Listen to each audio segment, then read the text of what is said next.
ในเดือนนี้ก็ได้ซำนี้ภูมิใจอยู่บ่ภูมิมันฮะบอกความภูมิใจของหลานนี่นะให้จักเปอร์เซ็นต์50เอาคือให้หน่อยแท้ฮะมันบ่แล้วให้เท่าไรบอกความภูมิใจที่เฮาเฮ็ดได้นี่นะประมาณจักเปอร์เซ็นต์80%คือบ่ฮอด100วะบ่ฮอด100เลยลูกมันบ่แล้วจักเทื่อยังบ่แล้วแม่คล้องทาอยู่ลูก80%แม่คือแม่ก็คล้องเบิ่งอยู่80พี่น้องเอ้ยเอาไว้ให้อีก20%หั่นเอาไว้บัดเฮือนแล้วบ่แม่พวกเศษทานพี่น้องเห็นบ่ดินจะเป็นแนวนี้เลยเนาะไผน้ออยู่ในสวนนี่เนาะมายองหญ้าอยู่พี่เนาะเลยแว่อยู่พี่กันเลยเลยแว่อยู่พี่นี่พี่น้องอันนี้ผักบัวบ่พอมีใส่ขี้ทานนี่กำลังใส่จังมาเนี่ยแหละลาตีบ่ให้มาดอกให้พักผ่อนสิอยากมาลูกหญ้านั่นแหละมาลูกหญ้า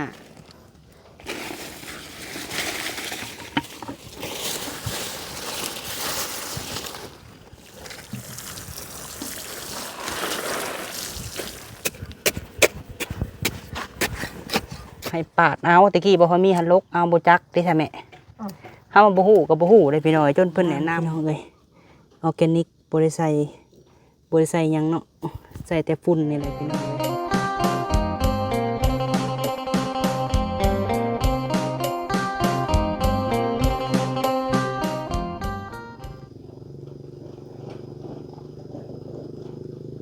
โดยกับทักไทยสบายดี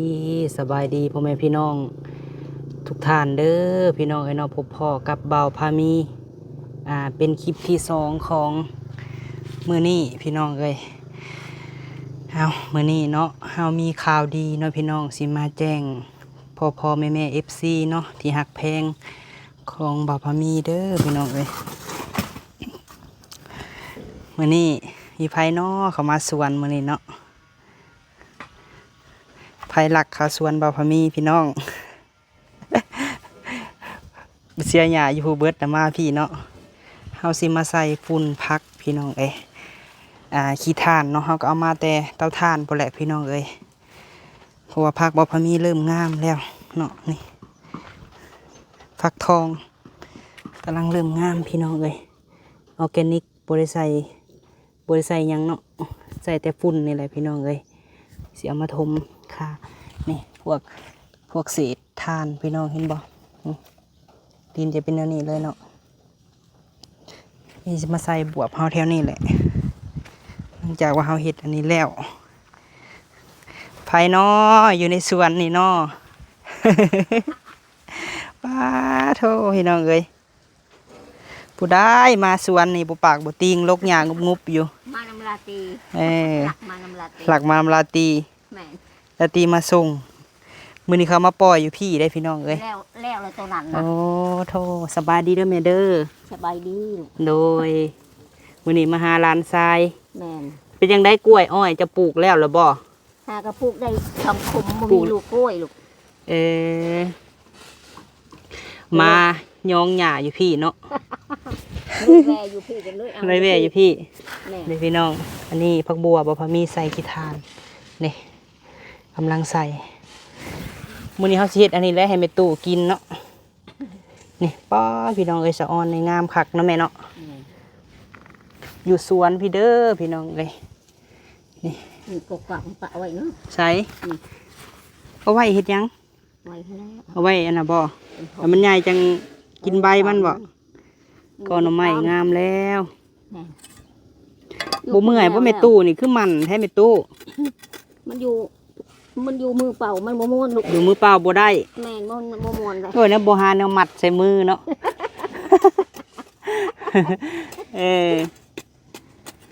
แล้วจะพุ่นน่ะสำเร็จเพชรทินแล้วสำเร็จแล้วแม่นหญ้าหลายอยู่พุ่นนาตะบุดนี่พี่น้องเอ้ยมาสวนเฮาเด็กขาใหญ่บ่พอมีเห็นบ่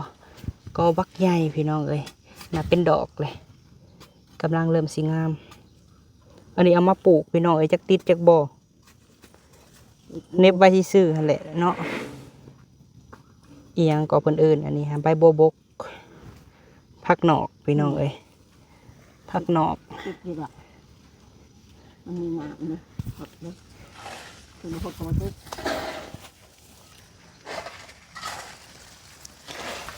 ร้านมาปล่อยอยู่พี่เพิ่นว่าเนาะ จึงมาเนี่ยแหละลาตีบอกให้มาดอกให้พักผ่อนจะอยากมา อยากมา อยากมาลูกหญ้านั่นแหละ มาลูกหญ้า คอยลูก มื้อนี้อยู่น้ำเฮาเบิดมื้อบ่มื้อนี้ฮะ แม่นคู เห็น หญ้าในนี่ก่อน เห็นบ่หมักกะทันหั่นแม่ แม่น เป็นพัวอยู่ โอ้ ดกบ่เตี้ยเนาะ กับแม่น พุทธาบ่พี่น้องภาษาไทยเพิ่นเอิ้นเนาะ อันนี้ฮะ หมักกะทันเฮาก็บ่ฮู้คือกันดกอะลีเด้นี่เห็นบ่ดกคักพี่น้องเอ้ยมีแต่หมากใหญ่ๆเพิ่นแนะนำให้เอาถุงบ่เอากวบหมากมันหน่อยเนาะ เหมาะ เฮาก็บ่ฮู้คือกันเฮาเห็นเพิ่นคอมเมนต์บอกซื่อๆดอก เห็นอยู่ใน แต่เฮา โท บ่ รทัศน์เลย ฮะ เห็นอยู่ในโทรทัศน์ เอาธงห่อบ่ แม่น เออบ่แม่นมักซิดาก็ห่อได้บ่ ได้เขาห่อเห็นคนห่ออยู่อันกล้วยก็ปีมันกับพนปาดหนามมันอันนั้นให้มันตึง นี่มังหุงกะดินคูนใหม่มันบ่อยากงามพี่น้องเอ้ยนะงามอยู่ตอนนั้นเนาะนี่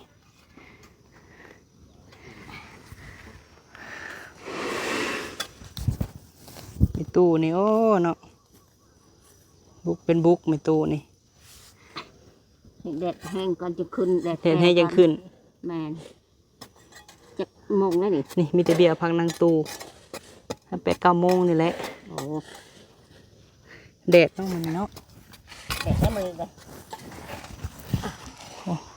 แดดเราก็อยู่ในห่มสิ โซนนี้เป็นโซนสวน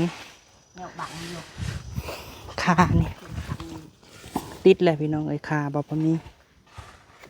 คาใหญ่มื้อนี้สิพัดพักอันนี้ให้มีตู้เนาะปลากระมีพี่น้องเอ้ยมื้อนี้มีตู้เพิ่นมาออกมาหาบ่าวพามีเนาะออกมาสวนเฮาตัวนี้เพราะว่าสวนตัวบ้านสายบุญหั่นเพิ่นทำความสะอาดแล้ว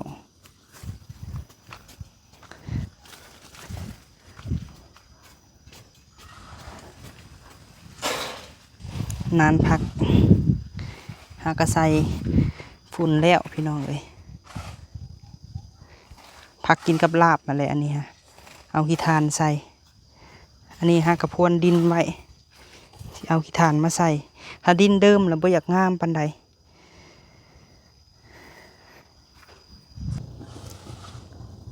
ตั้งกล่องไว้ก่อนหิวดินไปใส่ก่อนพี่น้องเอ้ย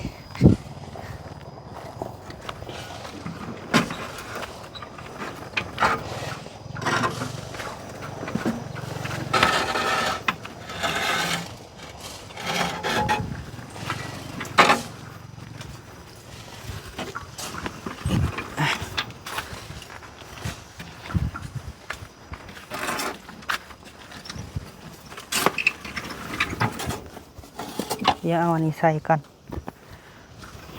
อันนี้มาจิ้มก้อนบัดน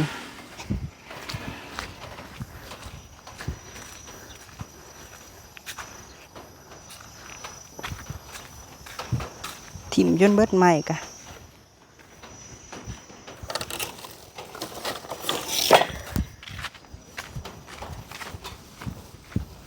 นี่มะเขือนี่ปลูกใส่กระสอบ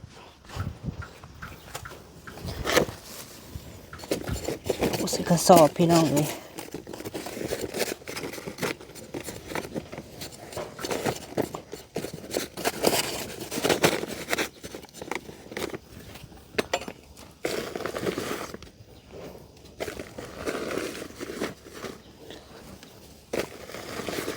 หัวนี่ก็เป็นฝุ่นเนาะแม่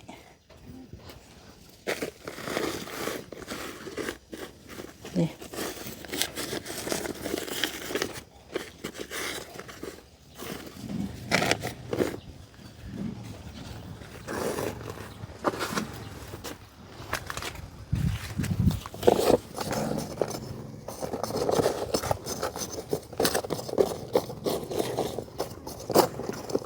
พี่ตู้เพิ่นมาเข้าสวนน้ำพี่น้องเลย หลังจากเฮ็ดผู้เดียวอยู่พุ่นหลายมือเลย มาเข้าสวนน้ำลาน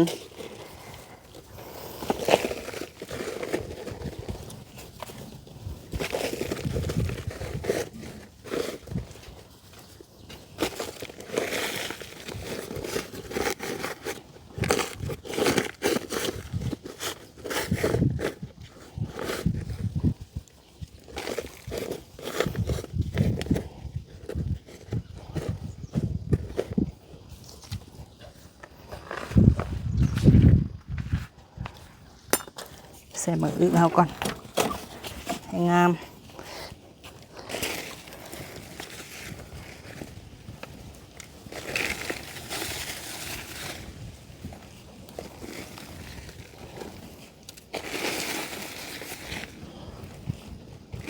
เป็นฝุ่นเขาจูดพี่น้องเอ้ย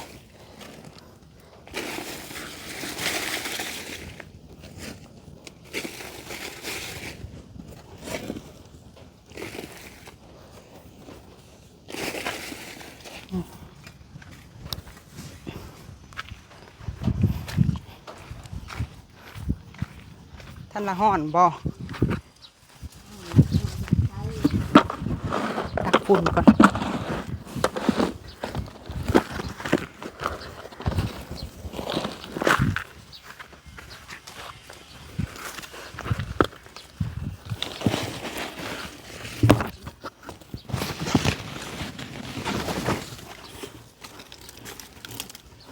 ควรใจนอคาพี่น้องเอ้ย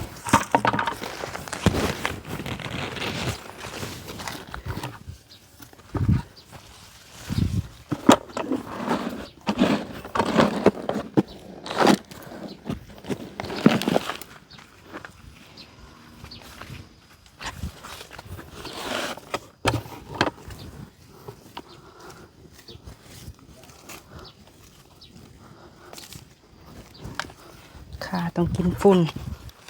จะงามจังเคี้ยวไว้ได้เห็นเขาใส่สุกก่อน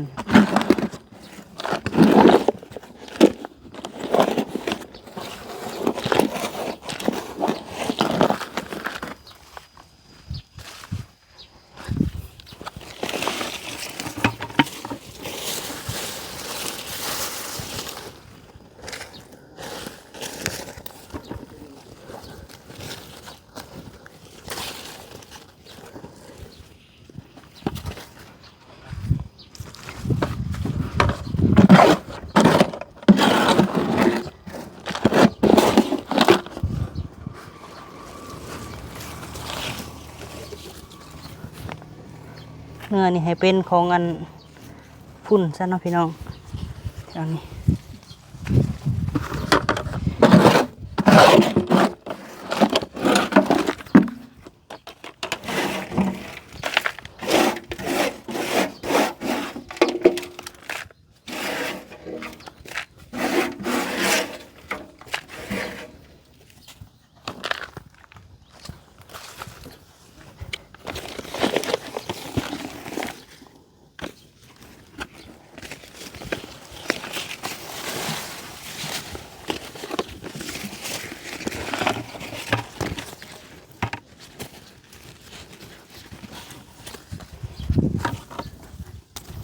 กำลังแตกหน่อออกเห็นบ่พี่น้อง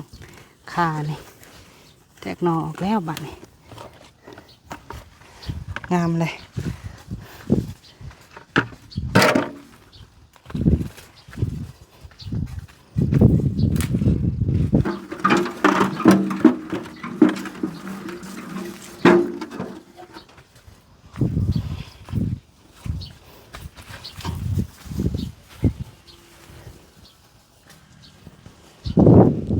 มีสิหดก่อนเพราะว่าเขาใส่ฝุ่นเลยพี่น้องเลยเขาต้องหดก่อน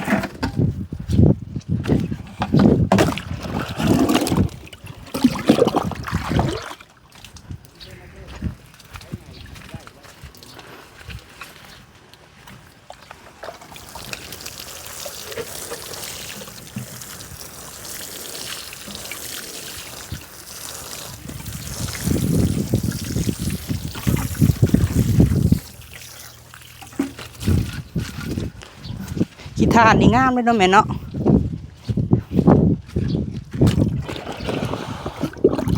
เพราะว่าดินเขาผสมได้พี่น้องแม่นทันทีงัวหัดปวกขึ้นพี่น้องที่งัวเขาบ่ได้จูดบ่ได้ยังไงปวกขึ้น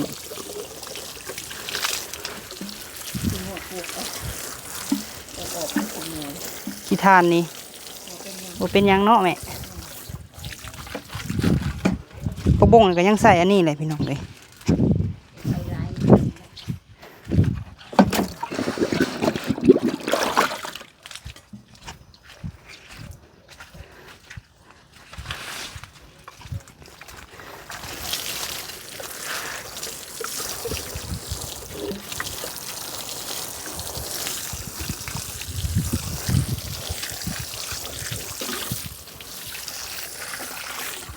มีผักบัวโซนผักบัวกระปลูกเห็นเป็นแถวไป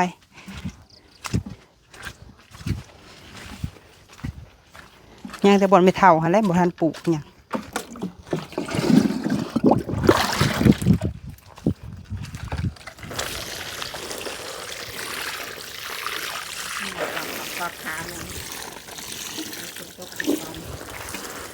จะเอาขามาปลูกสวนตัวนั้นบ่แม่เอาในหั่นและขยายออกให้มันลายเนาะได้คายได้ขานี่พี่น้องเอ้ย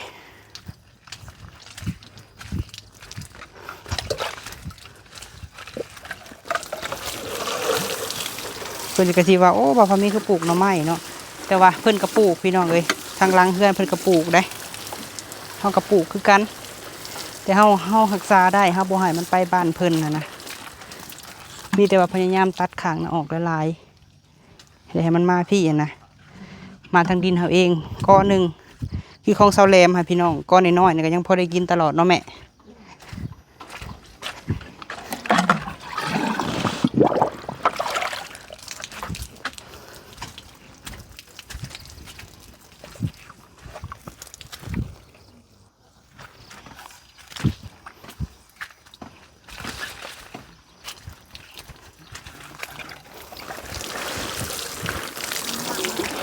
ฮะเจ้าของดินจะชันเอาให้เจ้าของดินเอาให้บางนอดหาไรมีจักภาษาไทยเอื่นมากยังแต่ว่าลาวมันเอื่นบางนอดพี่น้องสับปะรดบ่ เขาก็บ่ฮู้คือกัน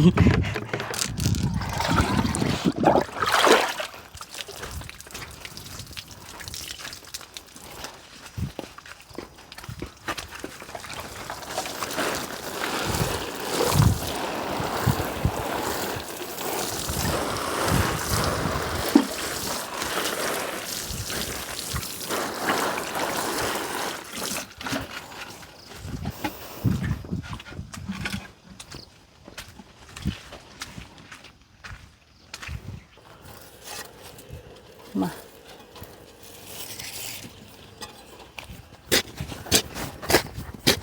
เพราะว่าตะกี้มักบวกมันลามมาหอดพี่เนาะแม่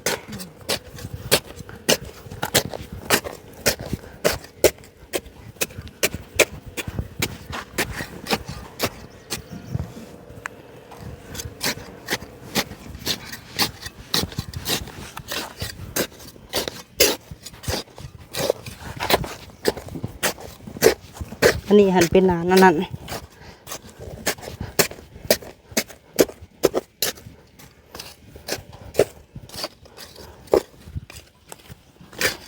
พรวนดินไว้ก่อน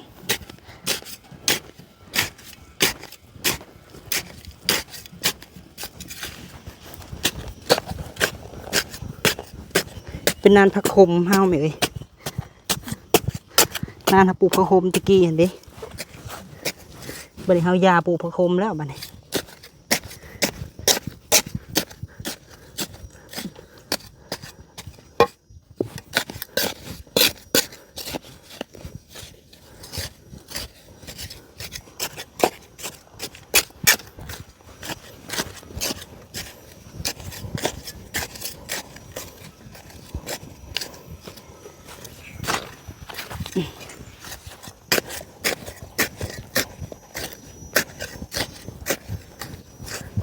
ดินขี้ทานงามเห็นบ่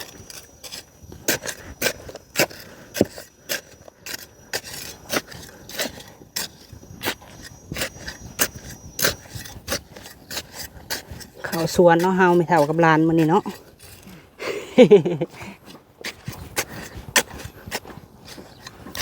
ก็บุกควรนี่บุกเกี่ยงเลยแบบดี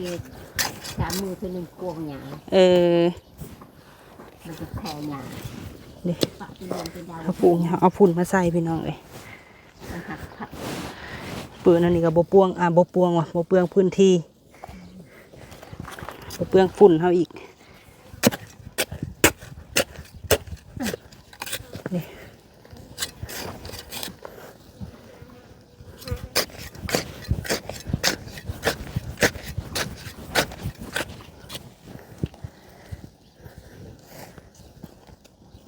ดินงามเลย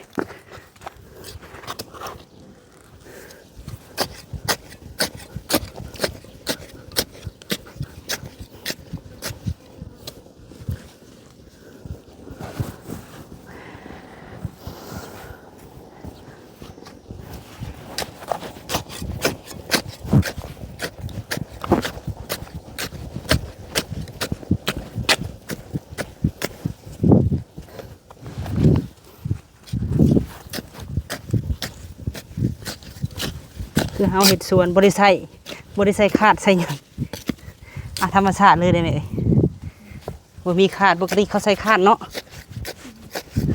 มีแต่เสียมดวงเดียวกับมือนี่ ขาดไม่ใช่ไรยกใช่ไร เห็นบอกพี่น้องดินนี่งามอะไรได้บ้านนี่ฝุ่นมาปกนี่ก็ปลูกบัดที่ปลูกหยังกะดินงามเลยเอาผสมดินเก่าเขาเนาะเห็นบอก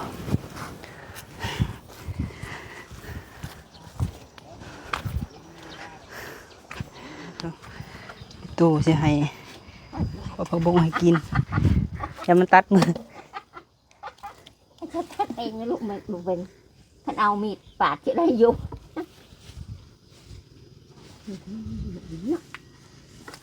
จะหล่มเนาะ งามอะไรจะล่ม มันชูน่าใช้พุ่นได้นี่เนาะมันใช้ปุ๋ยแปลงตัวหล่มกันเนาะ แมนเดี๋ยวตั้งกล้องไว้ก่อนพี่น้องเอ้ย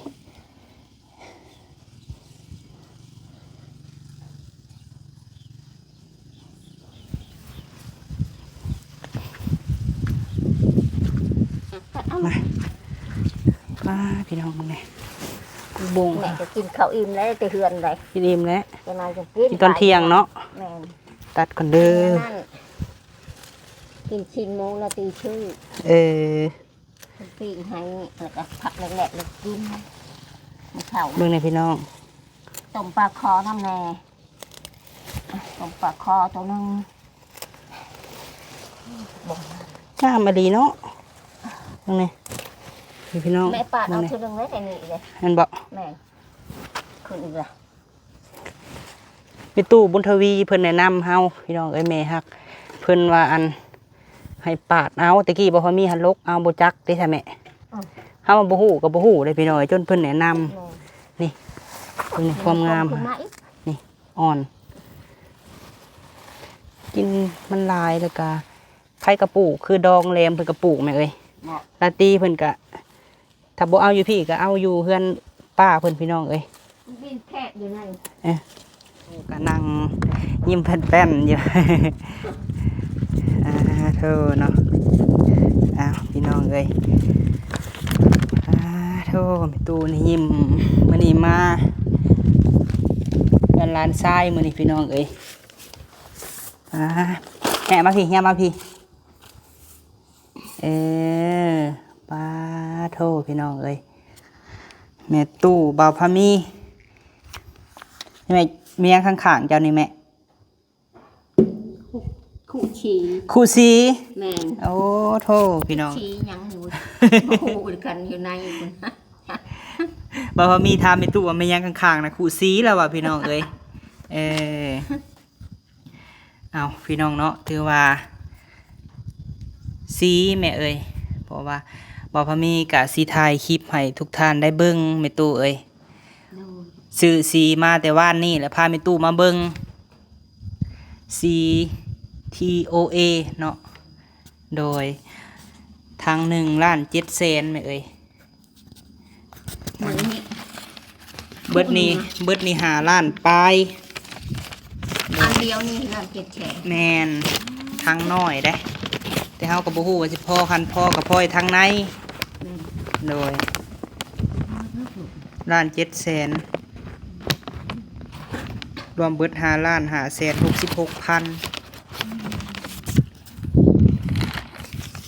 น้องพี่น้องดินที่เฮาซื้อถ้าเป็นเงินบาทนะ 8,000 กับ 67 บาท5,566,000 นี่ยัง แพง สีที่เฮาซื้อมามื้อนี้เป็นสีขาวแม่เอ้ยทางในค่ะสีสว่างพี่น้องเอ้ยโทนสว่างเลยก็ทางใหญ่แม่นสีห้องพื้นเนาะส่วนทางน้อย3ทางนี่เป็นสีแท้เป็นสีสว่างสีเสร็จได้แม่เอ้ยรับประกันอยู่10 ปีแม่นแบบว่าทนนะทนอยู่10 ปีเพราะว่าสีเสร็จได้อันนี้หันบ่พอมีเฮาไปแก้ใส่รถจักรมาแม่เอ้ยวานนี้แม่น จักเที่ยวนี่ เที่ยวเดียว ไปกับเบาเท่2 คนพี่น้องเอ้ยเพิ่นเอาสีออกมาให้แล้วเพิ่นหารถเฮาบ่เห็นพี่น้องเอ้ยเพิ่นคิดว่าเฮามีรถใหญ่เพิ่นหาเพิ่นว่านี่ใช้รถจักจอดอยู่ไสเพิ่นว่าพี่น้องเอ้ยเนาะมาคิดอีตนเจ้าของพี่น้องเอ้ยแล้วก็ย้อนบ่พอมีตั้งใส่ขาพี่น้องเอ้ยตั้งใส่ขานี่หัน2ถังเลยทางหน้าให้เพิ่นใส่2ถังเอามาน่ะไกลเติบอยู่ในเมืองพุ่นแหละหานสุวรรณนี่พี่น้องเอ้ยคอยรักหาพุ่นแหละเนาะถึงวันน้อยๆอันนี้หันกับแพงเติบได้พี่น้องเอ้ยเนาะนี่แพงอยู่อันนี้หันเป็นเงินเฮานี่แหละแม่เอ้ยเงินเก็บโฮมเงินเฮ็ด YouTube นี่แหละพี่น้องเอ้ยที่บ่พอมีได้สีเนาะแต่ก็รายทานก็ถามเรื่องขึ้นเฮือนขึ้นหยังเหมือนเฮาเห็นในคอมเมนต์เพิ่นก็ถามเฮาเข้ามาอยู่เนาะอันนี้ก็บ่ฮู้เด้อพี่น้องเอ้ยเพราะว่ามันยังบ่แล้วป้าลุงเอ้ยเพราะว่าสีนี่ก็คือเดือนนี้พี่น้องเอ้ยบ่พอมีได้เงินประมาณ10,000กว่าแหละแม่เอ้ยเฮาก็ผ่อนทีค่าผ่อนทีบ่พอมีพี่น้องเพราะว่าบ่พอมีน่ะจ่ายทุกเดือนพี่น้องเอ้ยเดือนที่ว่าเฮาได้กว่า10,000ปลายหรือว่า10,000นิดๆบ่พอมีก็จะจ่ายให้มันหลายจาก 4,000 หั่นนะแม่ให้มันเกินพี่น้องเอ้ยให้มันเกินจากที่ว่าเพราะว่ามีหน่อยกระจายหน่อยมีหลายกระจายหลายจังเบิดไว้พี่น้องเอ้ยและก็ซื้อสีพี่น้องเอ้ยญาติซื้อสีเนาะเดือนนี้ก็กับได้สีนี่แหละพี่น้องเอ้ยได้สีถังสีห้องพื้นถังหนึงแล้วก็สีแท้นี่3ถังแม่เอ้ยโดยบ่ได้ซ้ำใส่พี่น้องเอ้ยเก็บออมรอมริดเนาะเพื่อสิได้ก็บ่แม่นง่ายพี่น้องเอ้ยคันสิพ่อกับพ่อที่ทางในถ้าบ่พ่อกับมาเบิ่งน้ำกันพี่น้องเอ้ยแต่ส่วนว่าค่าทาสีหั่นถ้าถามไอ้รถมื้อนั้นน่ะเพิ่นว่า 7,000 เพิ่นอยากได้นะค่ามือแต่ว่าบ่พอมีก็สิทาเองพี่น้องเอ้ยหาเบาเท่เพิ่นเนาะสิทาซอยหั่นนะก็บ่เป็นก็บ่คักซ้ำซางอะไรแต่ว่าเฮากับประหยัดเอาเนาะพี่น้องเพราะว่าเฮามีบ่หลายเด้โดยไม่ชื่อแนวอื่นแม่นในเดือนนี้ก็ได้ซ้ำนี้ภูมิใจอยู่บ่ภูมิฮะบ่พอให้คะแนนจักเปอร์เซ็นต์ฮะบอกความภูมิใจของหลานนี่นะให้จักเปอร์เซ็นต์50เอาคือให้หน่อยแท้ฮะมันบ่แล้วให้เท่าใดบอกความภูมิใจที่เฮาเฮ็ดได้นี่นะประมาณจักเปอร์เซ็นต์80% 80%คือบ่ฮอด100วะบ่ฮอด100เลยมันบ่แล้วจักเทื่อยังบ่แล้วแม่คล่องทาอยู่80%แม่คือแม่ก็คล่องเบิ่งอยู่80พี่น้องเอ้ยเอาไว้ให้อีก20%หั่นเอาไว้บัดเฮือนแล้วบ่แม่นี่แหละกำลังใจก็คือแม่ตู้พี่น้องเอ้ยยังมาอยู่บ่เฮือนงามนี่อยู่ให้ได้ลูกให้ได้แหละมันบ่สำเร็จเสร็จสิ้นจักเทื่อสำเร็จเสร็จสิ้นเจ้าของบ่บอกเลขเนาะเพิ่นบอกเลขก็ถูกเลขเนาะพี่น้องก็แล้วแหละเนาะได้บอกอยู่เฮ็ดได้บ่ได้ฟันบ่นอนเฮือนกะกินข้าวอยู่ชวนเพิ่นก็เอิ้นเพิ่นกินอยู่ให้เพิ่นกินก่อนเอิ้นอยู่เนาะเพิ่นบ่ให้โดยวาสนาบ่มีลูกยาและวาสนาเฮาหั่นคันเหือแห้งบ่ออกก็บ่ได้เงินพี่น้องอยู่ในมือนี่แหละไวๆอยู่นี่แหละคือสุดเก่าเนาะแต่มื้อเช้านี่พี่น้องเฮ็ดน้ำสวน1มาเฮาก็ได้เครื่องอยู่ของกินเนาะแม่กินในครอบครัวพักมี4ซ้อมพี่น้องเอ้ย2เฮาก็ได้คลิปพี่น้องเฮาก็ได้ถ่ายคลิปแม่นบ่ได้ชื่อ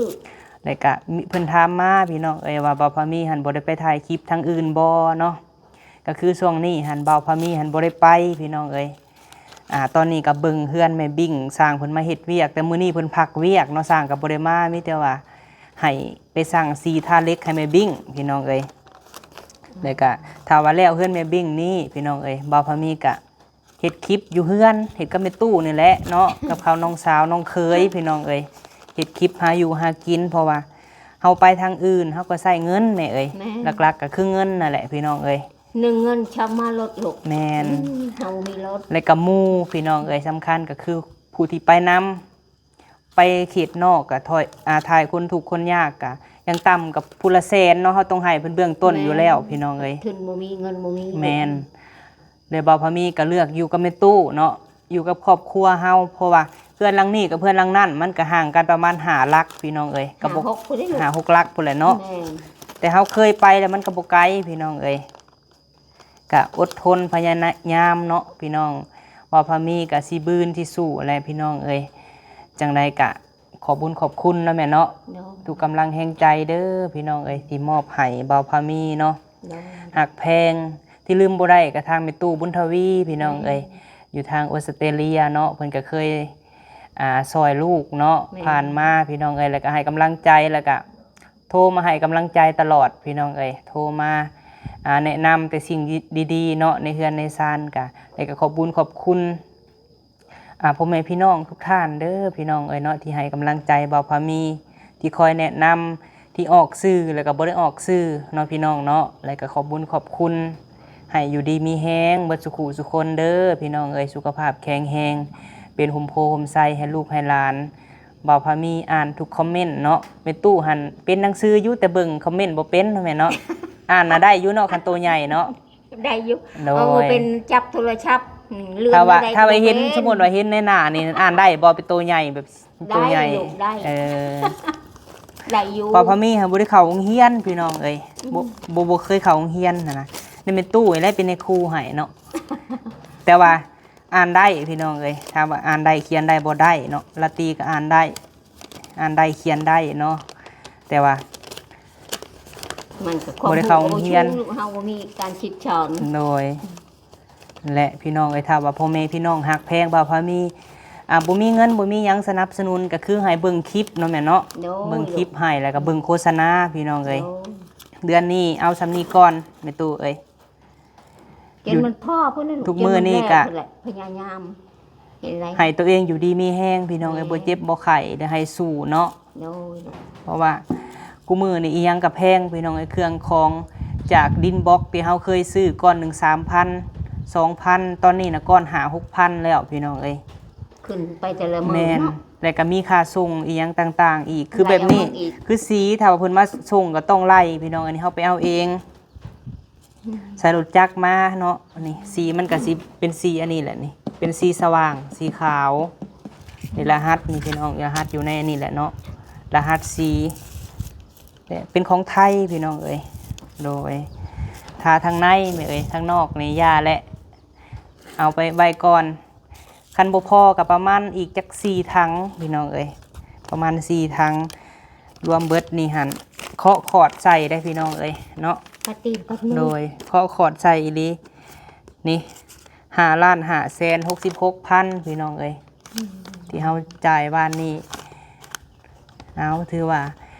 เฮ็ดเพื่อไผก็เพื่อเฮาเพื่อครอบครัวเนาะโดยถ้าว่ามันบ่พอพี่น้องเอ้ยทางในหมู่ก็บ่ฮู้ดอกว่าเฮาท่าหรือบ่ท่าว่าเฮายืนทางในเนาะ ทางนอกก็ย่าแล้วพี่น้องเอ้ยถ้าเฮามีเฮาก็เก็บโฮมไว้อีกเนาะโดยยามใดมีเฮาก็ท่ายามนั้นโดยแม่นแหละถ้าว่าเป็นเงินบาทน่ะ 8,000 กับ67 บาทพี่น้องเอ้ยนี่เนาะที่เฮาซื้อวานนี้จนจะเข้ามือนะโดยนั่นแหละเฮ็ดแอปแดงที่บ่พามีลงทุกมื้อนี่ก็ฮักหลายอีหลีพี่น้องเอ้ยอันทบครึ่งผู้ได้ไหมเอ้ยที่เฮาถ่ายคลิปนี่หันกดของนี่ฮะเพิ่นฮักนะพี่น้องเอ้ย 30% เนาะ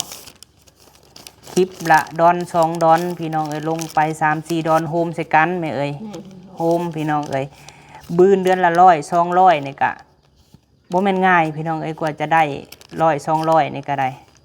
ต้องหาถ้าว่าบ่ฮอด100นี่เพิ่นก็จะบ่ส่งให้เฮาเนาะบ่ส่งมาแต่ต่างประเทศพุ่นแหละพี่น้องเอ้ยโดยกะสิประมาณนี้เด้อพี่น้องเอ้ยเนาะสำหรับคลิปนี้สิเฮ็ดอยู่เฮ็ดกินให้แม่ตู้ก่อนเย็นบ่เย็นอ